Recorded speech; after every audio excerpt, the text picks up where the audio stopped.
What's popular, YouTube? Another day, another demo. Number 13 on the HLTV. Top 20 players of 2020. Only one more day to reveal who is going to be higher up on the list for me personally. After today, number 12 for me. We'll look at number 12, my personal top 20 prediction plus HLTV, my prediction for them. And then tomorrow, number 11. And then we've got the complete list, 1 through 20. And then we can go over that. On Monday, I'm going to be leaving to go to Blast. Hopefully, I actually need to get rapid corona testing before then, and I have to figure out how I can do that and make sure that I can do that. But yeah, we're trying to fly out early to avoid any complications. And yeah, and then that's it. That's my life right now, is basically getting this list done, getting ready to travel, and then getting ready to pack more efficiently than I did last time and make sure that I have everything that I need. So that should be very interesting. But before we get into the top 20 list predictions, there is a pretty big news day today. Okay, so let's talk about who was announced as number 13 to compare to our list with what we saw yesterday. Today we've got Hunter coming in at number 13 for HLTV. This is a player who I rated very highly, as you saw on my list. We'll compare it in a second. This is somebody who I feel had a monster year. If you just think about his impact, I can remember multiple moments where at first I was joking, oh, this is Nico's cousin. And then I found myself joking, I can't tell how much better Nico is than Hunter. I was actually saying that to myself sometimes when I would say, oh, he's Nico's cousin. Oh, Nico is Hunter's cousin, as a joke, and then going, wait a second, who is whose cousin at this point? Because this guy is actually so nuts that I really couldn't tell who was more gifted at Counter-Strike. It was actually got to that point. Now, we do have a situation and a storyline I like to read. There's a couple players I've been hating on, I guess you could say. You know, when I've talked about these demos, there's Brokey fans. We want Brokey Week. I did Brokey Week. I found stuff about Brokey I didn't realize before. I was like, I'm not so sure about so much about him. And the same went for Nico. You know, I talk a big game about Nico, how talented he is, how gifted he is at the game. But I, look at FaZe, and then I look at now this emergent storyline of him on G2, and I see other players' stats dropping, and I wonder if we're going to have history repeating itself with the same situation he had on FaZe. And so I have no idea where that's going to go, but I also am here to wait and see. I am also going to wait and see where it goes. So just to cover that one more time for anybody who may be new, Nico joined the team here, Blast Fall Series, into G2. This was to replace either Jax or Amanek. And then in the following events, they swapped out different players. Amanek played lights out in their following event. Maybe it was this event. And then it was like, oh shit, Jax is probably going to get cut. He does end up getting cut. It is going to be Amanek in the number 5 position on the team. And for Blast, and then at this event, I had the idea that I'm not sure. I feel like Jax and Amanek are very good. I wasn't sure if it was going to be a direct upgrade, but then this event rolled around and it was like, goddamn, they all played like G2. They played super well. Like Hunter was popping off. We had some ridiculous game, I think, with versus Astralis here. Nico 27-17 here, and then we had Astralis again, Dust 2. We're going to go over this. Where Hunter's also positive. Nico 38-16. The best performance versus Astralis in this scoreline in history, put up by Nico as soon as he joins G2. So I'm like, all right, I'm eating my words here, okay? I'm eating my words completely. The first tournament in, and it's looking amazing. It's looking glorious, okay? Like Sunday pancakes covered in syrup, all right? It's just like thinking this is the smoothest roster transition that we've since Magus to Astralis. Like this is really everything it was destined to be. And then we go into IEM Beijing, and they get 3rd through 4th. Okay, this is topping the group, so that's a test. But this is an event they should be aiming to win, of course, especially after coming off this event so hot. And they get 3rd through 4th. Stats start to drop a little bit here. For Hunter individually, something that I noticed most, and it wasn't just Hunter, it was a couple other players too. I think Almanac as well. And then why don't we go ahead and look at the other stats for the other players for these events as well. We're gonna filter, and you guys know how much I love Almanac. I think he is an incredible role player. But yeah, stats come down here. This was the event where he basically put Jax out of a job at the Blast Fall series. And then, then he skipped IEM Beijing and then went back to him. And then he didn't play well in the next two events. Kind of weird what's happening here. Everybody playing well. The honeymoon event with Nico. And then all of a sudden, everybody falls off quite a lot. So in terms of like, what the hell is going on? I don't know. Let's go ahead and look at Nexa as well. Oop, not Nexar, which is just how you say Nexa in Australian.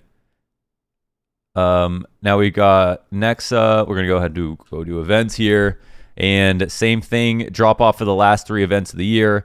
Much harder here for Nexa himself. What is this?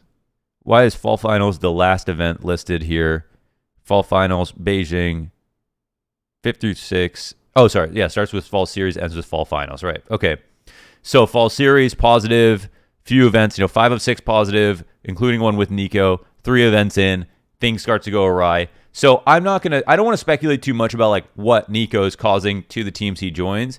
It can be about the players that aren't fitting in well with Nico. Maybe they need to steal backspace a little bit. Maybe they need Nexa to believe in himself and call and make sure that Nico's listening. And realize that Nico's joining them and not the other way around. And Nexa can be more confident in that regard. Maybe it's, who knows what it is, right? Maybe too many star player spots for Nico. Maybe the other team can't activate themselves when they're suddenly giving up everything and just putting it all in the hands of Nico. Maybe they need to take back some of the positions that they're also have been very good at and have a system around. I think there's a few positions I wouldn't move Nico from like mini on nuke. Like I wouldn't give that back to Hunter. Maybe I think Nico's probably like can be like 2 people outside. There's certain spots where it's like whatever. And ask Nico, he took every spot that he had basically. So max amount of space possible. But if there's any rifler that you're going to do it for, it's him. But yeah, it's about winning, right? It's about the team winning. That's the key thing. So anyways, to not just get caught in this loop and the storyline and everything. That's the only thing about about Hunter this year that I found to be a question mark and wondered, how much it has to do with him and whatever, because the rest of the year is rock solid, right? 1 negative rating on the year, 2 negative KD events on the year, extremely high highs, excuse me. There is a true equivalency between when he's played well and how much the team has won. You can line up basically all of their best stat lines to their biggest victories as well. With Hunter, clearly, it's just a perfect cascade all the way down to their lowest placings. The only exception is Pro League, where Hunter was literally EVP at Season 11 because of how well he played, plus 72. The team wasn't prepared at ESL Pro League Season 11 to have the year that they did yet. But when they saw Hunter playing like this is when the other events started to roll in. Okay, Masters Spring, you had Cologne Europe, whatever. It just started to get better and better. So yeah, for me, I rate Hunter extremely high. I thought he was incredible. 1.07 versus an incredibly high amount of top 5 opponents compared to other players on this list. And super high highs, EVPs. I think we look at what's he got? He's got EVP at Season 11 Europe, DreamHack Masters Spring, Katowice, which is an enormous one, and the Road to Rio event as well. So, yeah, I maybe I overrate Nick. I have him so high up on my list personally. And then, yes, second place at Katowice plus, is that true? I didn't even know G2 got second place. Did they get second place in Navi? I thought it was Astralis. Oh, no, Astralis is in the semis. Oh, okay. I think that's right, actually. Let me go ahead and check the overview to make sure that that's accurate. The last events, or maybe results here. Yeah. It was a semis. Okay. Oh, yeah. And the 0-3. Love that. Okay. So that's what I have to say about him. So who is our next player on the top players? of HLTV's list. Who is going to be coming in at number 12? Who do I have coming in at number 12? That is the question. Well, here's a player who I also think defies the stats a little bit, has super high highs in memory, was a part of a very winning roster, a top 3 team in the world, in fact, and is somebody who I feel like I'm wondering where they're going to come in on HLTV's list considering what we've seen so far. This is a player who had to take on a new role this year. He's somebody who had his stats tested by adding more responsibility to his life, and then we watched him survive that, come back to his role, and deliver huge in the final leg of the year. Somebody I rate highly because of that as well. How resilient he's been. You know, I like to talk about how good Yuri was because of how he came over to Europe and like survived that, you know, giant test in a leap of skill as he came over to a stronger region. Same for this player, okay? I'm sure you have an idea of who this may be. Plays on 1680 by 1050. That's right, you guessed it. It's Magisk. Okay, Magisk. Finally nailed it. Got it. Didn't fuck it up and show everything too early.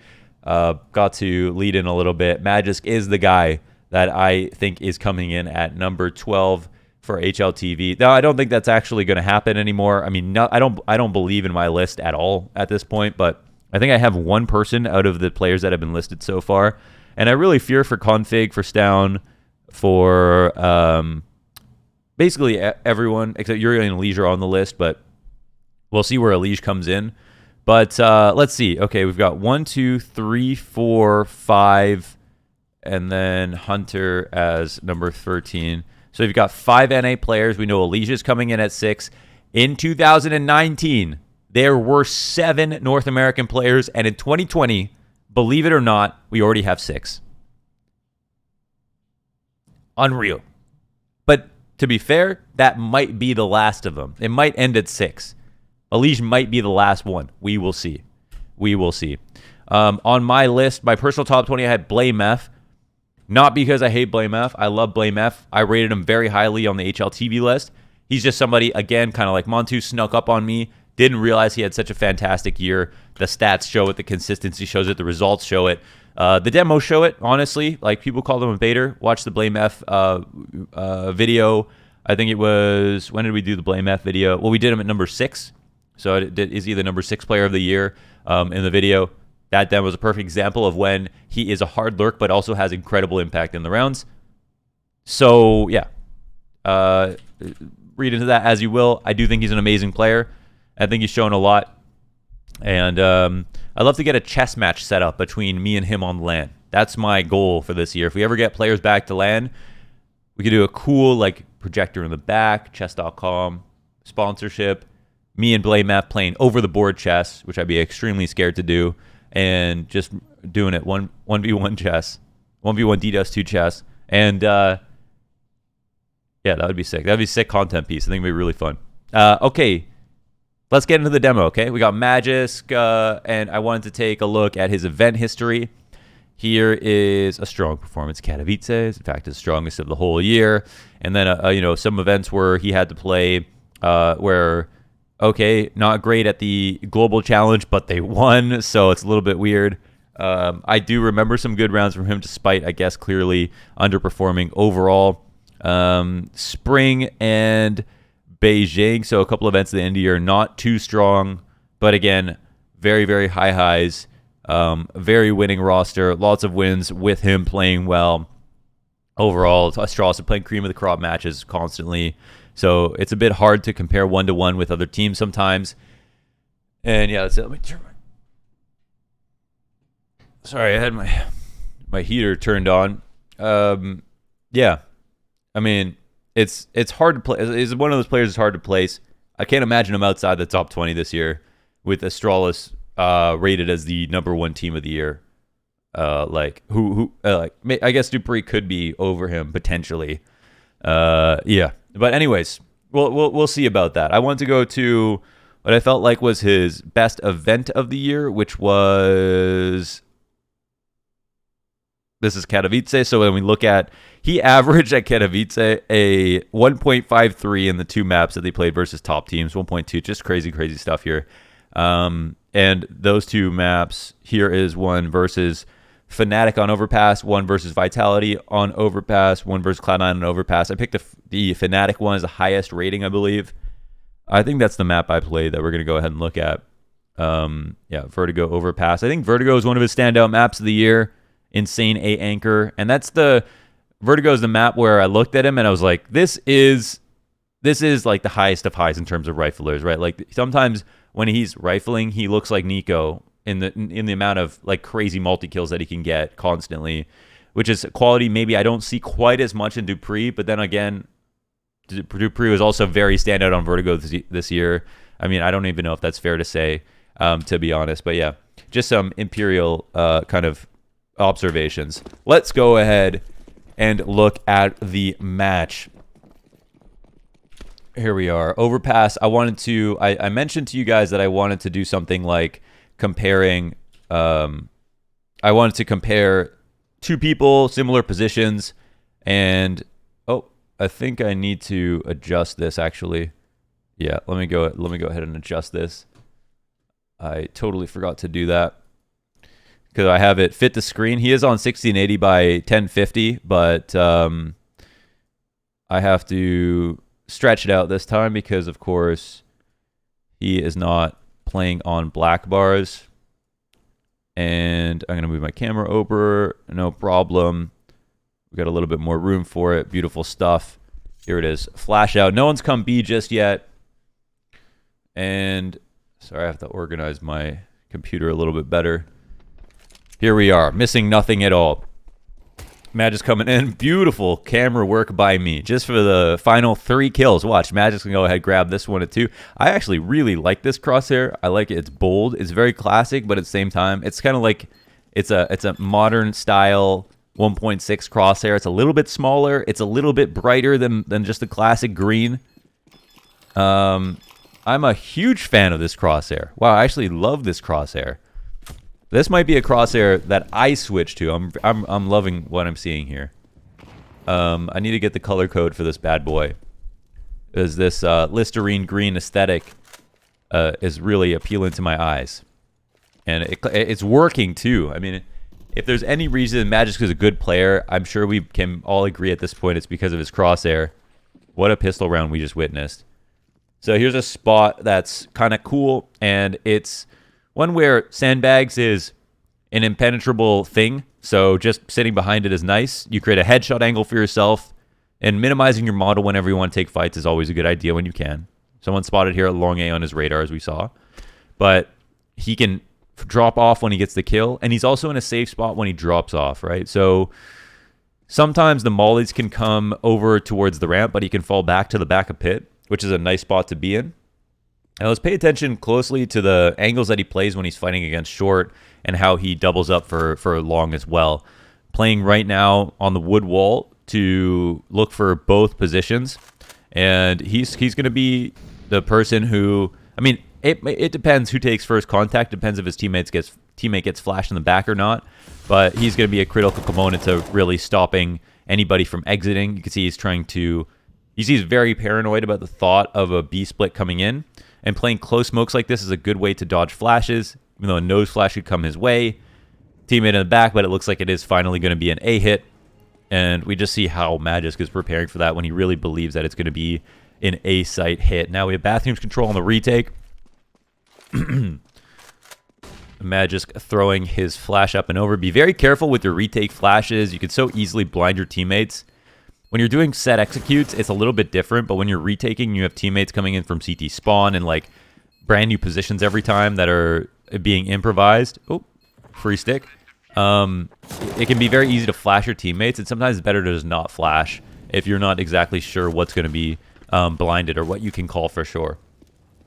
I'm really, really curious to see how in this demo, how this position works out for Magisk, as well as how he defends against the monster hit. Because, these are two spots that, of course, he's going to be better than a lot of players in the whole world at being able to stop, right?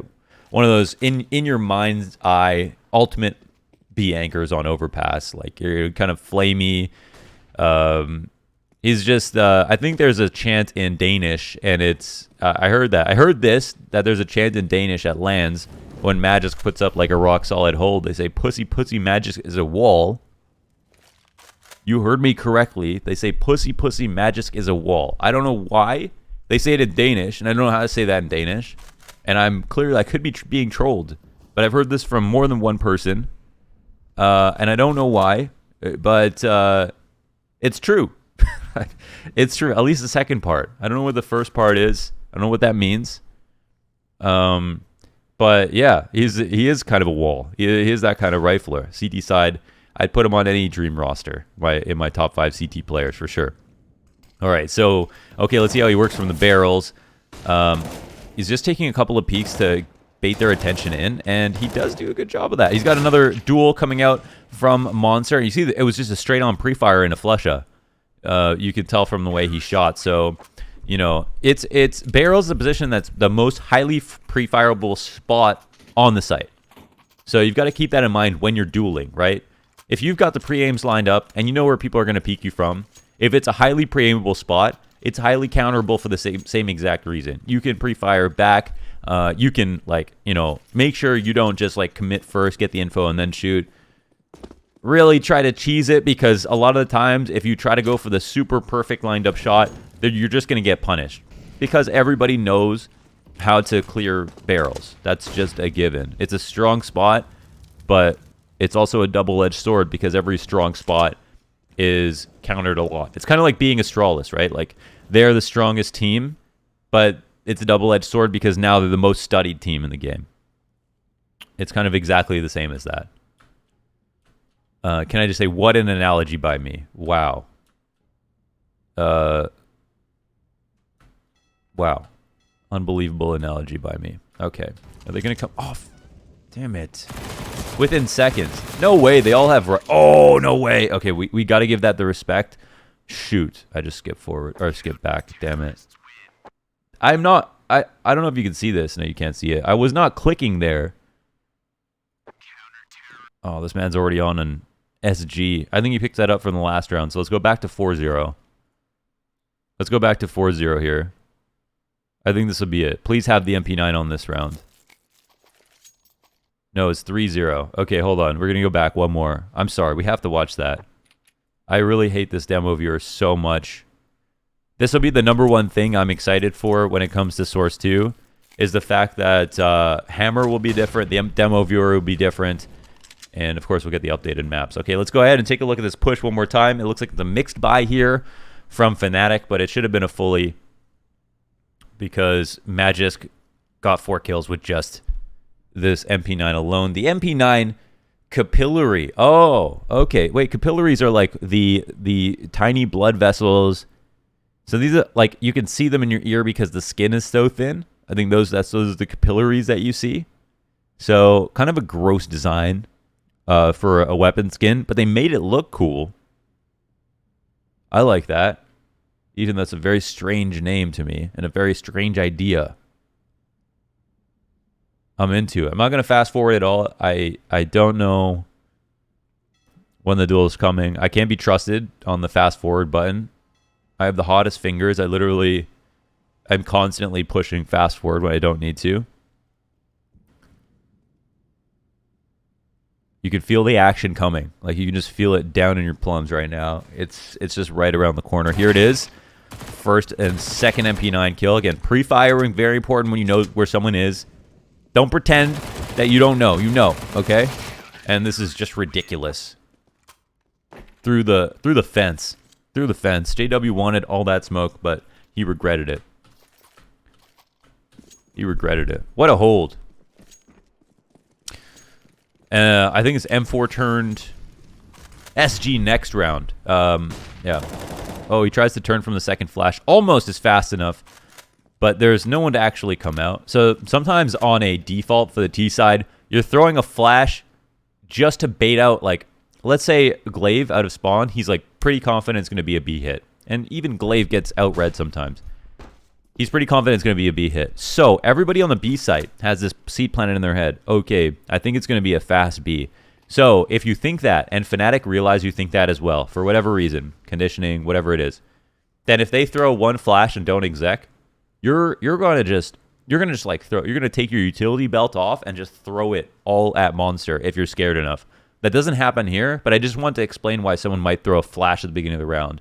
And that's not the only reason, but that's one of them. You can prevent a push, you can encourage a push, you can use it for a fake, you can use it to bait out grenades. There's a lot of reasons why teams just throw a flash sometimes in a default, and you're like, why did they do that? Why did they let them know they were there? Why'd they throw it and stand there? Why'd they throw it and leave? It's sometimes it's just a necessary expense for different reasons. All right, so we got Magus mainly playing up on the barrels. This position became especially weak when people started boosting more often on top of the Molotovs that just come your way. And then people started playing back more in the pit. And maybe it would have been cool to get like a later 2020 demo on Overpass to compare how Magus plays the B site. But even at the beginning of the year, this was a big problem. But what we're seeing right now from Fnatic is they're not using this against Magisk a lot. And he's been able to get vision on both the short side split and the long split all at the same time. So here's the short nade. I actually love that. The short nade to combine with the push, as opposed to a short nade with no push. And yeah, I think what's also really cool in terms of how the meta's developed is how, because of Astralis, that how HEs have come into the meta way more. And then also how HEs, once they introduced tagging to HEs, how incredibly valuable they became to like even give up a flash for an HE for a lot of positions. All right, so here's how we're going to defend against this. So here's Magisk. Okay, he's got Glaive here on the pillar. Let's just assume that B-site hit's coming out. He throws his smoke down, number one, to stop the Molotov coming his way. Number two, he sections himself off so he doesn't have to deal with two different positions. Like, let's say Zipex dies, then they can split the pillar, plus they're coming out Monster. That's too many angles to worry about. So now Magisk only has to worry about the right side here, and he can try to assist Glaive. It looks like the smoke was actually not thrown too far, so Glaive can fight from the left side pillar, and maybe Magisk can fight on short. That's an interesting idea. Let's see if that's actually what he's trying to do. And maybe the execute is coming, maybe it's not. He's here just, it seems like waiting for contact. Oh, it's a shame. Nothing actually comes of it. It is just a fake. And look at this smoke by Magisk. It's not big enough to actually push to the edge of the pillar. But if you look, if from Monster, if you were to see that smoke, maybe it looks like that position is covered. So it might be a cheeky way for Glaive to get a free kill on that side. An interesting way to fight. There's so many setups right now. We're not seeing the conclusion to them because it's mostly just been fakes towards this B site from Fnatic.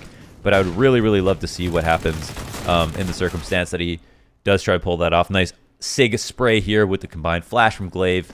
They've been good on the short beat pushes. The first time he's really been used like that, and they get away with it. So now we'll go into 7-0. What a hot start here. Magisk sitting back looking for the short tunnels push. Of course, incidentally can kill people coming down the stairs if they're not careful. And okay, there's one dead. I figured that wasn't going to be anybody was actually going to come out with a lurk. So, all right. So now we're actually going to go through with the push, which is interesting. And we see the spam from the back so that Magisk can run through. A good tactic here from Astralis to get the info early. And we look at the rotations on the minimap free up a little bit. As Glaive now doesn't worry about Monster. He just goes back a bit. Now, because you have this position, it can actually be... It can give you false confidence, okay? Because it's actually very common for teams to just go downstairs without coming all the way around through spawn. Because just pause, look at the mini-map. That rotation through stairs is like 6-7 seconds. The rotation through spawn is 14-15 seconds. So if Magisk is here and they take short control and hit the B site, he might be in a position that he can actually get away with a kill because they might go and clear that. Let's say they go 5 up short into the B site. Stay with me. Magisk was the player who always plays Monster. They don't see Magisk. Then he might get cleared out here anyways. And they might not have worried about it coming into the site. So that means that for Glaive, he can't necessarily just leave because short is still a problem. And so even though you pull off one of the most dangerous pushes in the game, pushing Monster here, and you have this great position to deal with like a late round B through Monster, big flank, you're not exactly safe on the B site just yet. And you also put Magisk in a position where he has to big flank the long way to get to the A site. So here Glaive is making kind of a read to try to go and leave. And they are up a player, so I don't know, but Glaive ends up dying first somehow walking into the site. And Magisk is, as we can see, he's just going to come through and just go for the stairs rotation. as they're committing up with 15 seconds. They don't have players to watch the flank. He's knife out in the 2v1. Device gets the kills, thankfully, for Astralis, and we move on forward. Man, this has been honestly, has not been a lot of kills that have been very interesting in the sense, like, really good show of, okay, let's see, finally, maybe we'll have the B exec with some of these nades. So this time he throws the smoke down. It's kind of shallow as well, and he wants to fight behind it, but he just gets punished. And yeah, that's it. He ends up just losing. I wonder, you know, if this is a protocol because he lost Glaive, or if the smoke was supposed to go a little bit deeper than that, but it looked like he wanted to fight on that side of it. Maybe if you ask him, he just said, oh yeah, but he just whiffed. But it was a fine play. Don't know what he would say. But it has been pretty interesting to see how the smokes are being used by Magus between him and Glaive in these setups. So now we're going to get the rotation over towards A. A has been a very popular site here for Fnatic. What's popular? A site says Fnatic. And oh, don't tell me to go B this time, because you'd say the calling has been pretty good from Fnatic. They've been avoiding the majority stack every single round. They've been avoiding Magic every single round.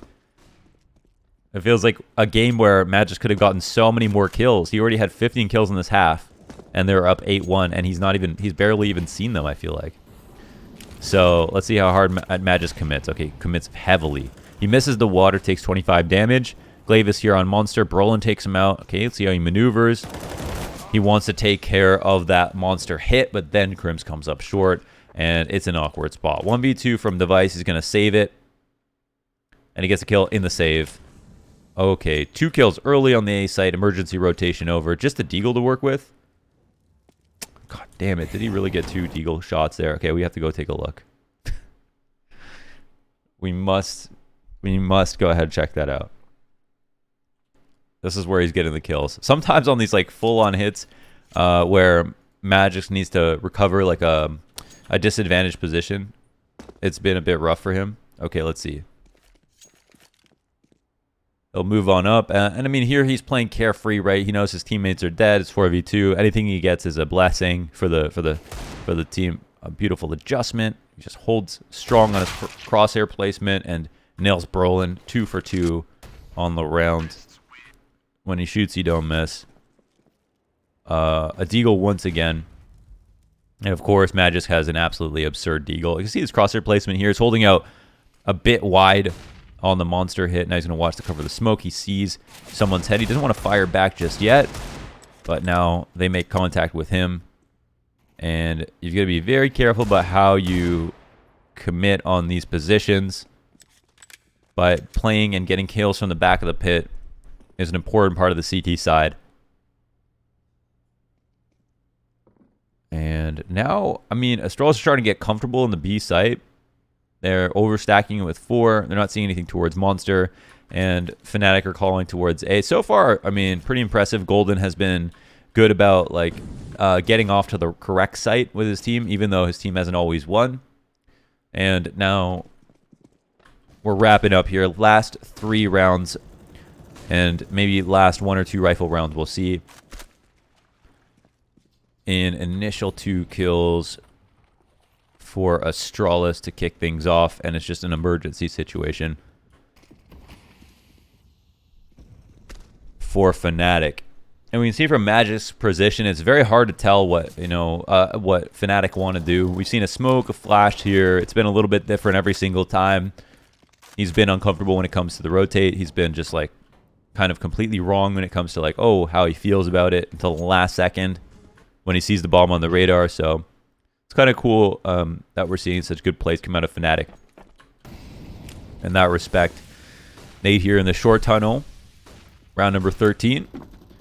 Flash in front of the door. Looks like Dupree is in a position to push if he wants to. He's going to actually peek the stairs with that flash and not peek out towards short. I think we saw here some Deagle shots going off. Dupree dies in the stairs. There might be an aggressive push coming in here for Astralis. They've got Glaive on short. They could potentially combine with utility or go for a boost. I think they've also got Device in the stairs. But yeah, here's the push. Magic and Glaive to clear things out. They don't see anything quite yet. It doesn't necessarily mean it's not B. They get the minimal amount of information to ask her for a rotation, but they could be in stairs. They could have been in the short tunnel. They could be outside monster. They have to be careful with that information. And it looks like they'll actually just stay in B just in case. And let's see if they stack once on the right site versus Golden Device finds a kill over towards the A site. I want to say, like, Gold is pretty much out-calling Glaive this half in terms of, like, where he's taking his team on the T side. But they're just, like, they don't have the talent, it feels like. Or they're just, like, not on point enough to kill the Astralis players. All right. We hear a couple of guns, but honestly, yeah, and they've got this insane crossfire. No way Flush actually wins that versus Magisk, and they get all of the other kills. So this time they pull Xyp9x out of the site, and then they come in and trade out the last two players. Not bad. Not bad. Overall, it's 100 ADR half for Magisk, but on some of these really, really important rounds, he's just been getting outgunned. Sometimes by pistols, honestly. He's had a couple of spray downs, mostly been when he's been, like, going off on a push. Here could be a big round from him. Sandbags player gets out of dodge. Magisk is firing off. 3 players left from Fnatic. Are they going to continue to jump through smokes is the question. You know they always want to. And a 5-on-2 situation.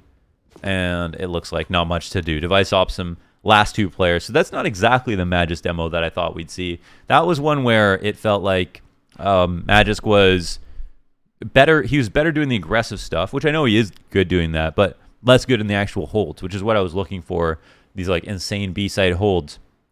But it was a good half from Fnatic overall. And yeah, hope you enjoyed that one. If you have any thoughts about Hunter, Nico, who's coming up next, this list, what we're doing next week, let me know in the comments. Thank you for watching, and see you tomorrow for another Coach Lau.